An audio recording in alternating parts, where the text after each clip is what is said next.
Well, a group of high-profile Israelis is calling for crippling sanctions against their own government for what it describes as a brutal campaign in Gaza.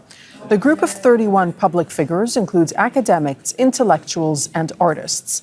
In a letter to the Guardian newspaper, they expressed their shame, anger, and agony at Israel's war in Gaza. The letter reads, "We Israelis dedicated to a peaceful future for our country and our Palestinian neighbors write this with grave shame, in rage, and in agony. Our country is starving the people of Gaza to death and contemplating the forced removal of millions of Palestinians from the Strip.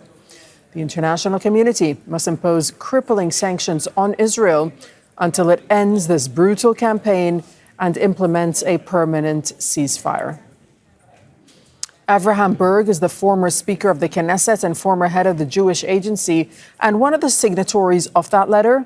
He says everything Israel has done in Gaza is a distraction from the crimes it's committing in the occupied West Bank. In a times in which my country, our country, betrays its fundamental values and divorces from the very basic humanitarian ethical system, one has to take a position. It is not an automatically right or wrong, my country. In times in which our country is that wrong, we have to help to stop it from continuing the wrongdoing. And every measure is legitimate. Every democratic public measure is legitimate. The West has to realize, at least the West, I do not know about the rest of the world, but the West, which is next door neighbors to us, that the war, Netanyahu's war in Gaza, is actually a war for the West Bank and the occupied territories. Whatever they claim they want to do in Gaza is actually in order the world to avoid the kind of crimes that they are exercising daily there through their cohorts and militias of settlers, daily harassing the Palestinians and making life unbearable for them. So it's a package deal.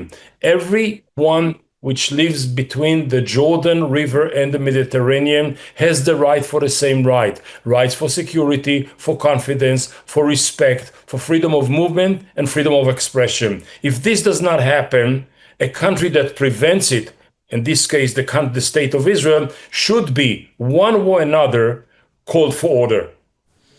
Don't miss out to get the full picture. Subscribe to Al Jazeera for reliable news and expert insights. Like, share, stay ahead.